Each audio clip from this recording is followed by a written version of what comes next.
Welcome back students.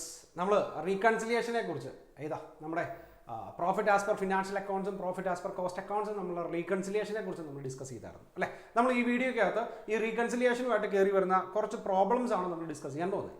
Video start ചെയ്യുന്നതിന് മുമ്പ് അല്ലെങ്കിൽ പ്രോബ്ലംസ് സ്റ്റാർട്ട് ചെയ്യുന്നതിന് മുമ്പ് നമ്മൾ എന്തൊക്കെയായിരുന്നു റീകൺസിലിയേഷനെ കുറിച്ച് പഠിച്ചത്?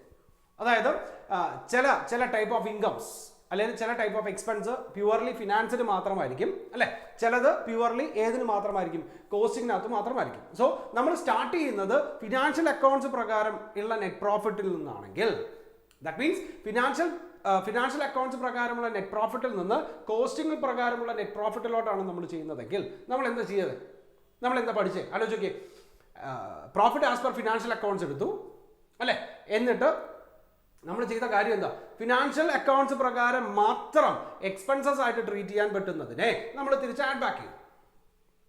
ഓക്കെ, എന്നിട്ട് എന്ത് ചെയ്തു? ഫിനാൻഷ്യൽ അക്കൗണ്ട്സ് പ്രകാരം മാത്രം പ്രോഫിറ്റ് ആയിട്ട് അല്ലെങ്കിൽ ഇൻകം ആയിട്ട് കാണിക്കാൻ പറ്റുന്നതിനെ നമ്മൾ എന്ത് ചെയ്തു? മൈനസ് ചെയ്തു. സോ അങ്ങനെ ചെയ്യുന്ന നേരത്ത് തീർച്ചയായിട്ടും നമുക്ക് എന്ത് വരും?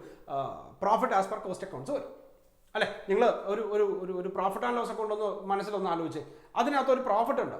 ആ പ്രോഫിറ്റിനകത്ത് അല്ലെങ്കിൽ ആ പ്രോഫിറ്റ് ആൻഡ് ലോസ് അക്കൗണ്ടിനകത്ത് എഴുതിയിരിക്കുന്ന കുറേ എക്സ്പെൻസുകൾ, ഓക്കെ, ആ എക്സ്പെൻസുകൾ കോസ്റ്റിംഗ് പ്രകാരം അഡ്മിസിബിൾ അല്ല. അങ്ങനെ വരുന്ന നേരത്ത് നമ്മൾ എന്ത് ചെയ്യണം? ആ നെറ്റ് പ്രോഫിറ്റിന്റെ കൂടെ ഈ എക്സ്പെൻസുകളെ ആഡ് ബാക്ക് ചെയ്യണം അല്ലെ. അതേപോലെ സർട്ടൻ ഇൻകംസ് ഉണ്ട്, ആ ഇൻകംസ് കോസ്റ്റിംഗ് പ്രകാരം പോസിബിൾ അല്ല അല്ലെങ്കിൽ അഡ്മിസിബിൾ അല്ല. അങ്ങനെ വരുന്ന ഈ പ്രോഫിറ്റിൽ നിന്ന് ആ ഇൻകംസ് നമുക്ക് മൈനസ് ചെയ്യാം. സിറ്റുവേഷൻ മനസ്സിലായി? സോ ഇത് മനസ്സിൽ കിടക്കട്ടെ, എന്നാലേ നമുക്ക് പ്രോബ്ലം നമുക്ക് ഡിസ്കസ് ചെയ്യാൻ പറ്റുള്ളൂ.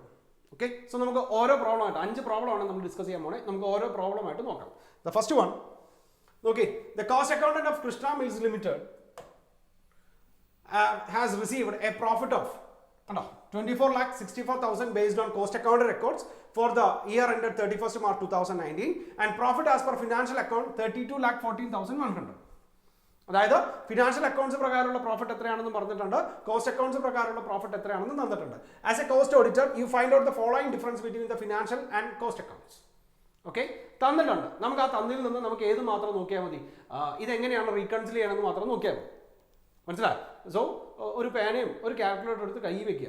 ആ ലോജിക്ക് മനസ്സിലാവുമ്പോൾ അപ്പം തന്നെ നമ്മൾ ആഡോ ലെസ് എന്താണെന്ന് വെച്ചാൽ ചെയ്താൽ മതി. സോ നമ്മൾ താൽക്കാലികമായിട്ട് സ്റ്റാർട്ട് ചെയ്യാൻ പോകുന്നത് ഫിനാൻഷ്യൽ അക്കൗണ്ട്സ് പ്രകാരമുള്ള പ്രോഫിറ്റിൽ നിന്നാണ്. സോ ഞാൻ പറഞ്ഞത് ഓർക്കണം, ഫിനാൻഷ്യൽ അക്കൗണ്ട്സ് പ്രകാരമുള്ള പ്രോഫിറ്റിൽ നിന്ന് സ്റ്റാർട്ട് ചെയ്യുമ്പോൾ നമ്മൾ ശ്രദ്ധിക്കേണ്ട എന്താ? ഫിനാൻഷ്യൽ അക്കൗണ്ട്സിനകത്ത് മാത്രം എക്സ്പെൻസസ് ആയിട്ട് വരുന്നതിനെ നമ്മൾ ആഡ് ബാക്ക് ചെയ്യുന്നു. ഓക്കെ, ഫിനാൻഷ്യൽ അക്കൗണ്ട്സ് പ്രകാരം മാത്രമായിട്ട് കയറി വരുന്ന ഇൻകത്തിനെ നമ്മൾ മൈനസ് ചെയ്യുന്നു. നോക്കാം. ഒന്ന്, the profit on sale of fixed assets. Okay, profit on sale of fixed assets ഏതിന് മാത്രമാണ് അഡ്മിസിബിൾ? ഫിനാൻഷ്യൽ മാത്രമാണ് അഡ്മിസിബിൾ അല്ലെ. സോ അങ്ങനെ വരുന്ന നേരത്ത് നമുക്ക് എന്ത് ചെയ്യാം? Profit on sale of fixed അസറ്റ്സിനെ നമുക്ക് മൈനസ് ചെയ്യാം. അടുത്തത്, loss on sale of investment. തീർച്ചയായിട്ടും ഫിനാൻസിനകത്ത് മാത്രം വരുന്ന എക്സ്പെൻസസ് ആണ് നമുക്ക് എന്ത് ചെയ്യാം? ആഡ് ചെയ്യാം അല്ലെ. ഇനി എന്ത് ചെയ്യണം? നോക്കേ, voluntary retirement compensation include in salary and wages in financial accounts. So ഇതും ഫിനാൻഷ്യൽ അക്കൗണ്ട്സ് പ്രകാരം മാത്രം കയറി വരുന്ന എക്സ്പെൻസസ് ആണ്, ആഡ് ബാക്ക് ചെയ്യാം. അടുത്തത്, ഡൊണേഷൻ പെയ്ഡ്, എഗെയിൻ ഫിനാൻസ് പ്രകാരം മാത്രമുള്ളതാണ്, നമുക്ക് ആഡ് ബാക്ക് ചെയ്യാം. And the next one, insurance claim relating to the previous year received during the year. Insurance claim previous ഇയറിൽ കൊടുത്തിരിക്കുന്ന ഇൻഷുറൻസ് ക്ലെയിം ഇപ്രാവശ്യം കിട്ടി. സോ ഇത് ഒരു ഇൻകം ആയിട്ട് നമ്മുടെ പ്രിയാൻഡലിനകത്ത് കിടക്കണ്ടാവും അല്ലെ. സോ കോസ്റ്റിംഗിലോട്ട് എത്തുന്ന നേരത്ത് അതിനെ നമുക്ക് ഇൻകം ആയിട്ട് ട്രീറ്റ് ചെയ്യാൻ പാടില്ല, നമുക്ക് എന്ത് ചെയ്യാം? മൈനസ് ചെയ്യാം. And the next one, profit from retail trading activity. കമ്പനിയായിട്ട് ബന്ധപ്പെട്ടതല്ല, അല്ലെങ്കിൽ ഒരു സബ്ബായിട്ട് തുടങ്ങിയിരിക്കുന്ന റീറ്റെയിൽ ട്രേഡിംഗ് ആക്ടിവിറ്റിയിൽ നിന്ന് നമുക്ക് പ്രോഫിറ്റ് ഉണ്ടായി, കോസ്റ്റിങ്ങിനകത്ത് ബാധകമല്ല, ഫിനാൻസിനകത്ത് മാത്രമാണ് ബാധകം, നമുക്ക് എന്ത് ചെയ്യാം? മൈനസ് ചെയ്യാം. Okay, and the next one, interest income from intercompany deposits. Interest income ആണ്, കമ്പനിയായിട്ട് ബന്ധമില്ലാത്തതാണ്, ഇൻവെസ്റ്റ്മെന്റിൽ നിന്ന് കിട്ടിയിരിക്കുന്ന ഇൻട്രസ്റ്റ് ആണ്. സോ കോസ്റ്റിംഗ് പ്രകാരം അതിനൊരു ഇൻകം ആയിട്ട് ട്രീറ്റ് ചെയ്യാൻ പറ്റില്ല, മൈനസ് ചെയ്യാം. And the last one, decrease in the value of closing stock. Closing സ്റ്റോക്കിന്റെ വാല്യൂ കുറയുന്നതിനെ കുറിച്ചാണ് പറയുന്നത് ഇവിടെ. നോക്കേ, as per the financial accounts എത്ര രൂപയാണ്? 3,82,06,430. ഇനി as per the cost accounts എത്രയാണ് കുറയണേ? 3,90,12,500 ആണ് കുറയണേ. സോ ഇതിന്റെ ഡിഫറൻസ് എത്ര വരും? 1 minute. ഇതിന്റെ ഡിഫറൻസ്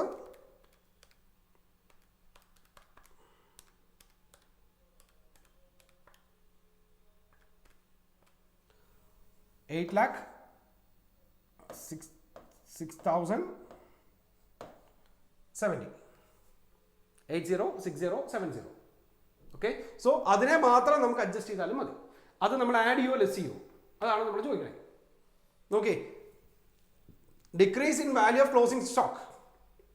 ക്ലോസിംഗ് സ്റ്റോക്കിന്റെ വാല്യൂ കുറഞ്ഞു അല്ലെ? ക്ലോസിംഗ് സ്റ്റോക്കിന്റെ വാല്യൂ കുറഞ്ഞാൽ പ്രോഫിറ്റ് കൂടുമോ കുറയോ? ക്ലോസിംഗ് സ്റ്റോക്ക് കൂടുന്തോറും പ്രോഫിറ്റ് കൂടും. സോ ക്ലോസിംഗ് സ്റ്റോക്കിന്റെ വാല്യൂ കുറഞ്ഞാൽ തീർച്ചയായിട്ടും പ്രോഫിറ്റ് കുറയും ആണല്ലോ.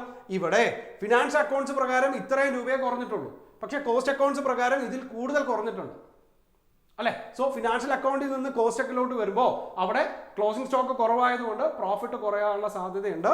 സോ എത്ര 8,06,070 കൂടെ നമുക്ക് എന്ത് ചെയ്യാം? ഈ പറഞ്ഞിരിക്കുന്ന പോലെ ഡിക്രീസ് ഇൻ ക്ലോസിംഗ് സ്റ്റോക്ക് ആയതുകൊണ്ട് നമുക്ക് മൈനസ് ചെയ്യാം. മനസ്സിലായി? ഇത്രയും കാര്യങ്ങൾ ചെയ്യുമ്പോൾ നമുക്ക് നമ്മുടെ ആൻസർ കിട്ടുമെന്നും കൂടെ നോക്കാം. നമ്മൾ സ്റ്റാർട്ട് ചെയ്യുന്നത് 32,14,100 നിന്നാണ്. എന്നിട്ട് നമ്മൾ പറഞ്ഞതുപോലെ ആദ്യത്തെ എമൗണ്ട് 2,05,000 നമുക്ക് മൈനസ് ചെയ്യാം. 33,6,000 ആഡ് ചെയ്യാം. 25,000 ആഡ് ചെയ്യാം. 75,000 ആഡ് ചെയ്യാം. നെക്സ്റ്റ് വൺ 5,08,700 ലെസ് ചെയ്യാം. 32,02430 ലെസ് ചെയ്യാം. 161,500 ലെസ് ചെയ്യാം.